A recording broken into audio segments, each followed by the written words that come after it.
পড়ছিলাম আমি তার সন্ধ্যা মালতী, কলমে DRM সোহাগ, পর্ব সংখ্যা 5 এর প্রথমাংশ। আকাশ সন্ধ্যার মুখ থেকে একবারের জন্য দৃষ্টি সরায়নি।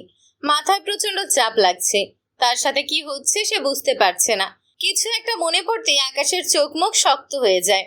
তার মতে মেয়েরা হয় ছেলে লোভী, একটু ভালোভাবে বলতে গেলে এভির ভাষায় মেয়েরা ছেলেদের টাকা লোভী। তার মধ্যে সন্ধ্যা তাকে দেখার পর থেকে গায়ের মধ্যে উঠে আসছে। এতে সে সন্ধ্যাকে আরো নিম্নমানের মেয়েদের কাতারেই ফেললো। ইচ্ছে করলো মেয়েটাকে জাস্ট সরে ফেলতে, কিন্তু সন্ধ্যার মুখের দিকে তাকালে সে কেমন শান্ত হয়ে যায়। মেয়েটির গায়ের রং শ্যামলা। আকাশ মনে করার চেষ্টা করলো চাপা গায়ের রং তার পছন্দ কিনা, কিন্তু মনে করতে পারলো না। সে তো কোনো মেয়েকেই পছন্দ করে না, তাহলে এই মেয়েটাকে দেখার পর থেকে তার এমন অস্থির লাগে কেন? আকাশ ঢোক গিলল, ধীরে ধীরে ডান হাত তুলে সন্ধ্যার গালে রাখে। ছেলেটির হাত কাঁপছে, কারণ জানে না। হৃদস্পন্দনের অস্বাভাবিক গতিতে আকাশ হাঁসফাঁস করে। হয়তো সন্ধ্যার এভাবে জ্ঞান হারিয়ে ফেলা তার হাঁসফাঁস অনুভূতির কারণ। অথচ সে বুঝলো না সে কি করছে, তাও জানে না। মস্তিষ্ক যা করতে বলছে সে তাই করছে। অতঃপর আকাশ সন্ধ্যার গালে আলতো থাপড় মেরে বলে, এই মেয়ে, চোখ খোলো। সন্ধ্যা নির্বিকার, নিশ্চিত মনে আকাশের বুকে মাথা ঠেকিয়ে রেখেছে। মুখ জুড়ে বিষাদের ছায়া। জেগে থাকলে হয়তো দু চোখ বেয়ে অনর্গল নোনাজল গড়িয়ে পড়তো, হয়তো দুঃখে, নয়তো আকাশের একটুখানি ছোঁয়া পেয়ে সুখে। আসমানি নয়নের দৃষ্টি আকাশের দিকে। ভদ্রমহিলা আকাশকে বুঝতে চাইছেন। কিছুক্ষণ আগে সন্ধ্যার সাথে বলা আকাশের কথাগুলোর অর্থ, আকাশের করা এমন ব্যবহারের মানে খুঁজছেন তিনি। আকাশ সন্ধ্যাকে কোলে নিয়ে সোফায় শুইয়ে দেয় লম্বা করে। এরপর সন্ধ্যার দিকে ঝুঁকতে গিয়ে থেমে যায়। খেয়ালে আসে সে কি করছে। নিজের কাজে নিজেই অবাক হয়। দ্রুত সোজা হয়ে দাঁড়িয়ে যায়, পিছিয়ে যায় দুপা। দৃষ্টি এখনো সন্ধ্যার পানে। দোতলা থেকে ইরা লামিয়া বড় বড় পায়ে নিচে নেমে সন্ধ্যার দুপাশে বসে সন্ধ্যাকে ডাকে। এদিকে আসমানি নাওয়ানের বিস্ময় দৃষ্টি আকাশের উপর। আকাশ সন্ধ্যার দিকে তাকিয়ে ছটফট করছে। স্থির নেই সে। মাথা ব্যথার পরিমাণ তীব্র হারে বাড়ছে। মেয়েটি তার সামনে আসলেই এমন হয়। আকাশ টিকতে না পেরে দুহাতে মাথার চুল টেনে ধরে। এক পর্যায়ে আকাশ চিৎকার করে বলে, এই মেয়েকে আমার সামনে থেকে সরাও, এক্ষুনি সরাও, নয়তো ওকে খুন করে ফেলবো আমি। কথাটা বলতে বলতে টি টেবিলে জোরে সোরে একটা লাথি বসায় আকাশ। টেবিলের স্থায় হয় কয়েক হাত দূরত্বে। সকলে কেঁপে ওঠে আকাশের চিৎকারে।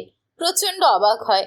লামিয়া যদিও রাস্তায় দেখেছে আকাশের ব্যবহার, তাই সে ততটা অবাক না হলেও ইরা আর আসমানি নাওয়ানের অবাকের মাত্রা ছাড়িয়ে যায়। আকাশ সন্ধ্যাকে সহ্য করতে পারছে না। এটা কিভাবে সম্ভব? এরা বাখারা হয়ে চেয়ে আছে। আকাশের বেশভূষায় যতটা অবাক হয়েছে, তার চেয়ে হাজার গুণ বেশি অবাক হচ্ছে সন্ধ্যার প্রতি আকাশের ব্যবহার দেখে। তার উপর আবার আকাশের সোনালি চোখ, যা তার কাছে সম্পূর্ণ এক নতুন চোখ। আসমানি নাওয়ান এগিয়ে আসে, দাঁড়ায় আকাশের সামনে। জিজ্ঞেস করে, তুমি সন্ধ্যাকে নিয়ে এরকম কথা কিভাবে বলছো আকাশ? আকাশ ভ্রু কুঁচকে তাকায়। বিরক্তি কণ্ঠে বলে, আমার যতদূর মনে পড়ে আমি কোনো মেয়ের সাথে মধুর সুরে কথা বলি না। তাছাড়া এই মেয়েটি ভীষণ গায়ে পড়া টাইপ।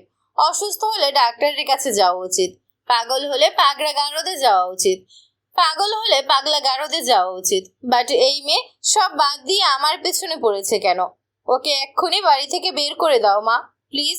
আসমানি নন অবাক হয়ে শুধু দেখছেন আকাশকে। বলেন, আকাশ তুমি কি বলছো ভেবে বলছো? ও সন্ধ্যা তোমার? আকাশ মাঝখান থেকে বলে, কে এই মেয়ে? তুমি অরুণ, সবাই এরকম রিয়াকশন কেন দিচ্ছ? সবাই মিলে পুরো মুডটাই নষ্ট করে দিয়েছো আমার।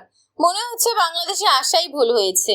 এই মেয়েকে বাড়ি থেকে বের করবে, নয়তো খুব খারাপ হবে বলে দিলাম। কথাটা বলে আকাশ একবার সন্ধ্যার দিকে তাকায়, যে মেয়েটা অচেতন অবস্থায় সোফার এক কোণায় পড়ে আছে। আকাশ দ্রুত চোখ বুজে নেয়। ঢোক গিলল ছেলেটা। না, মেয়েটিকে সত্যি আর নেওয়া যাচ্ছে না। ভীষণ ছটফট লাগে। সে আর এখানে দাঁড়ায় না। সিঁড়ি বেয়ে উপরে উঠতে উঠতে বলে, আমার ঘরে 1 কাপ চা পাঠাও, মাথা ব্যথা করছে। আমি নিচে নেমে যেন দেখি মেয়েটি এই বাড়িতে আর নেই। আসমানি নাওয়ান বলার মতো কিছুই খুঁজে পাচ্ছেন না। হাজারটা প্রশ্ন মাথায় ঘুরপাক খাচ্ছে। সেদিন আকাশ বেঁচে গিয়ে এতদিন কোথায় ছিল? আবার আকাশের এই বেশভূষা কেন?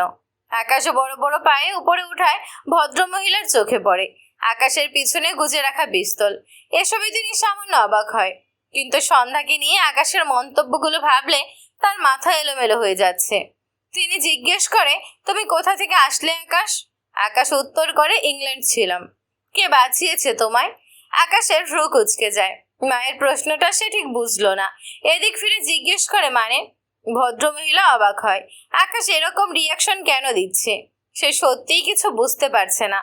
আকাশ বলল, লাস্ট অনেকদিন তোমার সাথে কথা হয়নি, রাগ করে চলে গেলাম। তুমি আমাকে ভুল বুঝলে। জানি তুমি একটু একটু সেলফিশ আছো।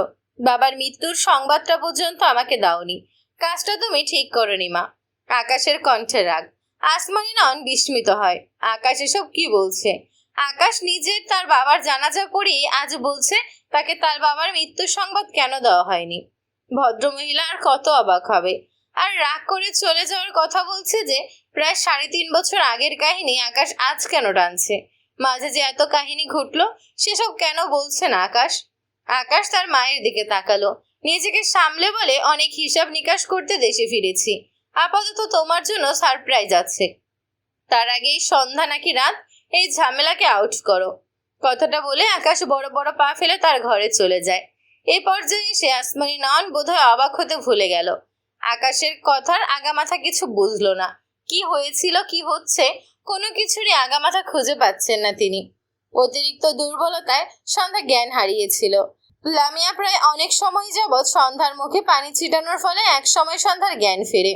ধীরে ধীরে চোখ মিললে তার মনে চারপাশটা অন্ধকারাচ্ছন্ন, মাথাটা ঝিমঝিম করছে।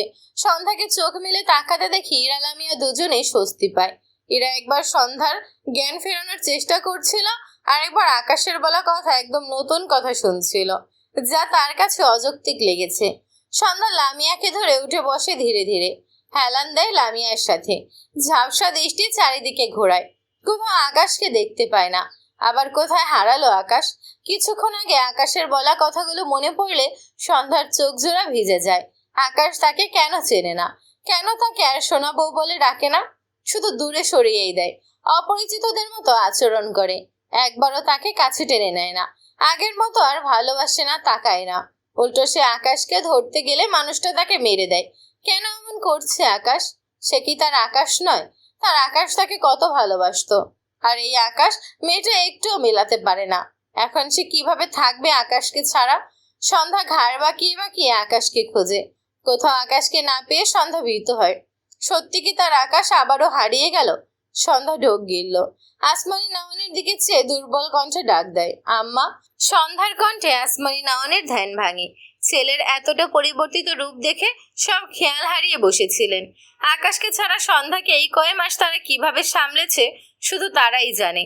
আজ হঠাৎ আকাশকে দেখে সন্ধ্যার পাগলামিগুলো কি স্বাভাবিক নয়? কিন্তু আকাশ, সে যে সন্ধ্যাকে চিনছেই না। সন্ধ্যার বিধ্বস্ত মুখ দেখে আসমানি নাওয়ানের বুকটা মুচড়ে ওঠে। দ্রুত পায়ে এগিয়ে এসে সন্ধ্যার সামনে দাঁড়ায়। তখনই সন্ধ্যা কান্না মাখা গলায় বলে, তোমার ছেলে কোথায় আম্মা? উনি আমাকে চেনে না কেন বলো তো? ওনাকে একটু বোঝাবে। আজ দেখা হওয়ার পর থেকে তোমার ছেলে আমার সাথে এমন করছে। আমার খুব কষ্ট হয় জানো। আসমানি নাওয়ান বলার মতো কিছু খুঁজে পায় না। চোখে মুখে অসহায়ত্ব, দুশ্চিন্তার গাঢ় ছাপ। কি বলবেন এই মেয়েটাকে? কিভাবে সান্ত্বনা দিবে মেয়েটাকে? তার নিজেরই অথই সাগরে হাবুডুবু খাওয়ার মতো অবস্থা হয়েছে। আসমানি নয়ন বসলেন সন্ধ্যার পাশে। ভেঙে যাওয়া সন্ধ্যাকে তার সাথে আগলে নেয়। সন্ধ্যা নিঃশব্দে চোখের পানি ফেলে। ইরা জিজ্ঞেস করে, আকাশ ভাইয়া এসব কেন বললো ফুপি? আসমানি নয়ন ইরার দিকে তাকায়, ছোট করে বলে, জানি না। আকাশ ভাইয়ার চোখগুলো এরকম কেন? মণিগুলো একদম সোনালি। এটা কিভাবে? ইরার দ্বিতীয় প্রশ্নে লামিয়া সহ সন্ধ্যাও তাকায় আসমানি নয়নের দিকে। সন্ধ্যা ভাঙা গলায় বলে, হ্যাঁ আম্মা, আমিও দেখেছি। ওনার চোখগুলো তোমার ছেলের মতো নয়, একদম অন্যরকম। উনি কি তবে আকাশ নয় আম্মা? এই জন্যই আমার সাথে এত খারাপ ব্যবহার করছে? এইটুকু বলতে গিয়ে সন্ধ্যার দু চোখ বেয়ে টুপ টুপ করে নোনা জল গড়িয়ে পড়ে। মনে হচ্ছে আসমানি নয়নের উত্তর যেন পজিটিভ হয়, আবার মনে হয় উত্তর পজিটিভ হলে এটাই আকাশ। আর তার আকাশ তার সাথে এতটা অমানবিক আচরণ করে, এটা সে কি করে মানবে? মেয়েটা কি চাইছে জানে না, শুধু জানে তার কষ্ট হচ্ছে। এইদিকে ইরার কথায় আসমানি নয়ন ঢোক গেল। সন্ধ্যার দিকে তাকালে দেখলো মেয়েটা মায়া মায়া মুখে তার দিকে চেয়ে আছে। ভদ্র মহিলা দু হাতে সন্ধ্যার ভেজা গাল মুছে দেয়। দীর্ঘশ্বাস ফেলে বলে, জন্ম থেকেই আকাশের চোখের মনি সোনালি। আসমানি নয়নের কথা শুনে সন্ধ্যা, ইরা, লামিয়া প্রচন্ড অবাক হয়। আকাশের চোখ জন্ম থেকে সোনালি হলে তাদের চোখে কেন পড়লো না এটা? আসমানি নয়ন সন্ধ্যাদের কৌতূহলী চাহনির উত্তর স্বরূপ বলে, আকাশ সবসময় লেন্স পরতো, তাই ওর চোখ সব সময় কালো দেখাতো। এবার সকলে আকাশের চোখের ব্যাপার বুঝলো। ইরা জিজ্ঞেস করে, ভূপি, আকাশ ভাইয়াকে সোনালী চোখ পছন্দ করে না? আসমানি নয়ন বোধহয় একটু হাসতেন। উত্তর দেয়, সোনালী রং আকাশ আর আকাশের বন্ধুর ভীষণ পছন্দ ছিল। আকাশ তো দিনের কয়েক ঘন্টা আয়নার সামনেই কাটিয়ে দিত নিজের আনকমন চোখের মনি দেখতে দেখতে। তাহলে লেন্স পড়তো কেন? সন্ধ্যার প্রশ্নে আসমানি নয়ন তাকায়। মুখের মলিনতার ছোঁয়া ফুটে ওঠে। কিছু বললেন না তিনি। সন্ধ্যা এবার ভূপানি কণ্ঠে বলে, তাহলে এটাই তোমার ছেলে আম্মা? তবে সে আমায় চেনে না কেন? আসমানি নয়ন অসহায় চোখে তাকায়। সন্ধ্যাকে বুকে আগলে নিয়ে স্নেহের হাত বোলায় মেয়ের মাথায়। তিনি যে নিজেই বুঝতে পারছেন না আকাশের রূপ আচরণের পেছনের কারণ। যেটি হসপিটাল থেকে বের হলে পিছু পিছু নিয়াজও বেরিয়ে আসে। যেটিকে জোর করে টেনে একটি ক্যাফেতে এনেছে। সাথে অরুণ আছে। সামনে 3 কাপ কফি, যার 2 কাপ ইতোমধ্যে শেষ করেছে জেডি। অরুণ বিরক্ত চোখে চেয়ে আছে। নিয়াজ ধৈর্য নিয়ে বসে আছে। জেডি 3য় কাপ টেনে নিয়ে নিয়াজের দিকে তাকিয়ে বলে, খাবে তোমরা? একা একা খেতে বোরিং লাগছে। অরুণ দাঁত কিরমির করে বলে, গেল খাদকের বাচ্চা, গেলে আমাদের সত্যটা বলে উদ্ধার কর। জেডি রেগে তাকায়। ডান পা ডানে বামে নাচিয়ে টেবিলের নিচ দিয়ে জায়গা মতো একটা লাথি বসায়। অরুণ চোখ বড় বড় করে তাকায়। চোখ মুখ লাল করে বলে, ভালো হ জেডির বাচ্চা। জেডি কফির কাপে 2বার চুমুক দিয়ে হেসে বলে, আমার ভালোর ধোঁয়ায় তোর চোখ মুখ লাল হয়ে গিয়েছে। আর ভালো হতে পারবো না রে আর। নিয়াজ অরুণের দিকে চেয়ে ভ্রু কুচকে তাকায়। অরুণ অদ্ভুত রিয়াকশন দিচ্ছে বলে মনে হলো। জিজ্ঞেস করে, কি হয়েছে অরুণ? অরুণ বহু কষ্টে উচ্চারণ করলো, কিছু না। নিয়াজ জেডির দিকে তাকিয়ে বলে, জেডি প্লিজ আকাশের ব্যাপারটা ক্লিয়ার কর, আমার চেম্বারে যেতে হবে। জেডি বাঁকা চোখে তাকায়। ভাবলেশহীন ভাবে বলে, মুড নেই, তুমি চেম্বারে যাও। অরুণ কটমট চোখে তাকায়। 1 ঘন্টায় 2 কাপ চা খেয়ে তাদের বসিয়ে রেখে এখন বলছে মুড নেই। ইচ্ছে করছে একে জাস্ট খুন করে ফেলতে। নিয়াজের চোখে মুখে বিরক্তি। ঠান্ডা মাথার মানুষ সে, তাই নিজেকে সামলায়। মৃদু স্বরে বলে, জেডি আমি হয়তো তোমার উপকারে আসতে পারি। জেডি খুব মনোযোগ দিয়ে কফি খাচ্ছিল। নিয়াজের কথা শুনে ভ্রু কুচকে যায়। হেসে বলে, এভির শত্রু আমার উপকারে আসবে? ইন্টারেস্টিং। নিয়াজ একটু হেসে বলে, আকাশ আমাকে দেখলে পথ পরিবর্তন করে না, তবে তোমাকে দেখলে পথ পরিবর্তন করে। আর আমার কনভিন্স করার ব্যাপারে বেশ দক্ষ। মনে আছে? জেডি থমথমে মুখে তাকায়। তার মাঝে আগ্রহ দেখা গেল। স্মৃতির পাতায় কিছু দৃশ্য উকি দিল। তখন তাদের ভার্সিটিতে 2nd ইয়ার। এভি, জেডি 2 বন্ধু নিয়ম করে প্রতিদিন কার রাইডে বের হয়। জেডি গাড়ি চালাতে পারতো না, শিখেছে ভার্সিটি ওঠার পর। শিখিয়েছে আকাশ নিজেই। প্রথম গাড়ি চালানো শেখার পর জেডি খুব আগ্রহ নিয়ে প্রতিদিন গাড়ি চালাতো। সাথে সব সময় আকাশ থাকতো। প্রতিদিন গাড়ি চালাতে চালাতে এটা তার অনেকটা নেশার মতো হয়ে গিয়েছিল। দিনে সুযোগ না পেলেও রাতে যেত। একদিনের ঘটনা। রাত তখন 12টার কাছাকাছি। জেডি আজ অনেক ছোটাছুটির ফলে দিনে গাড়ি নিয়ে বের হতে পারেনি, তাই রাতে গাড়ি নিয়ে বের হয়। পকেট থেকে ফোন বের করে এভিকে কল করে। 2বার রিং হলেও কল রিসিভ হয় না। জেডি উপায় না পেয়ে একাই গাড়ি নিয়ে বের হয়। গাড়ি চলছে তার মতো। জেডিও রিল্যাক্স মোডে একদম ফাঁকা রাস্তায় গাড়ি চালাতে ব্যস্ত। গাড়ির স্পিড হাই। হঠাৎই জেডির খেয়ালে আসে অনেকক্ষণ যাবৎ তাকে একটি গাড়ি ফলো করছে। প্রথমে জেডি পাত্তা না দিলেও এখন ভাবাচ্ছে। শেষ যেদিকে যায় পিছনের গাড়িটিও সেদিকে যায়। জেডি আয়নায় তাকিয়ে সূক্ষ্ম চোখে দেখছে তার পিছু পিছু আসা গাড়িটি। একসময় জেডি গাড়ির ব্রেক কষে। একই সাথে পিছনের গাড়িও থেমে যায়। জেডি বেশ অবাক হয়। সময় নষ্ট না করে সে দ্রুত গাড়ি থেকে বেরিয়ে আসে। এগিয়ে গিয়ে পিছনে দাঁড় করিয়ে রাখা গাড়ির কাছে গিয়ে দাঁড়ালে ভেতর থেকে আকাশ বেরিয়ে আসে। জেডি অবাক হয়ে বলে, তুই? সাথে সাথে জেডির ডান গালে শক্তপোক্ত এক থাপ্পড় পড়ে। জেডি মৃত আর্তনাদ করে উঠল। ওহ! আকাশ জেডির কলার ধরে রেগে বলে, তোর সাহস কি করে হয় একা একা গাড়ি নিয়ে বের হওয়ার? জেডি গালে হাত দিয়ে থমথমে মুখে বলে, মনে হচ্ছে দাঁত পড়বে। আকাশ চোখ পাকিয়ে তাকায়। জেডি সাফাই গায়, সত্যি বলছি, মুখের ভেতর 4টে দাঁত নড়ে উঠল। উপরের 2টো, নিচে 2টো। আকাশ বিরক্ত হয়। এর 10টা কার্যকরী কথার মাঝে 9টা ভিত্তিহীন কথা থাকবেই। আকাশ জেডির কলার ছেড়ে গাড়িতে উঠে বসতে নিলে জেডি আকাশের হাত টেনে ধরে বলে, এভি রাগ করছিস কেন? আমি তোকে কল করেছিলাম কিন্তু পাইনি। আকাশ রেগে তাকায়। জেডি এভির হাত ছেড়ে দ্রুত তার 2 গালে হাত রাখে। ইনোসেন্ট ফেস বানিয়ে বলে, আর মারিস না, আমি মারাত্মক ভালো গাড়ি চালানো শিখেছি। যেহেতু শিক্ষক তুই, দেখলেই তো অনেক দূর চালিয়ে আসলাম। আকাশ উত্তর করে, বিশ্বাস হচ্ছে না। জেডি হতাশ হয়। খুব বুঝলো আকাশ তাকে নিয়ে রিস্ক নিতে চায় না, ভয় পায়। মানুষের বাবাও এত ভাবে না আকাশ তার জন্য যতটা ভাবে। তার মনে হয় আল্লাহ কাউকে একদিক দিয়ে অপূর্ণ রাখলে আরেক দিক দিয়ে পূর্ণ করে দেয়। আকাশ তার লাইফে সেরকমই এক পাওনা। জেডি হাসলো আকাশের দিকে তাকিয়ে, বলে, আরে ভাই, আমাকে কি তোর 5 বছরের বাচ্চা মনে হয়? আমার অ্যাক্সিডেন্ট হবে না, চাপ নিস না। আকাশ চোখ ছোট ছোট করে বলে, প্রুফ দে। যদি হেরে যাস তবে তোর গাড়ি চালানো একেবারে অফ, সাথে হাত পা আমি নিজ দায়িত্বে ভেঙে হসপিটালে ভর্তি করব। জেডি অসহায় চোখে তাকালো। সে আকাশের সাথে পারবে না খুব ভালো করে জানে। মিনমিন করে বলে, এটাই লাস্ট।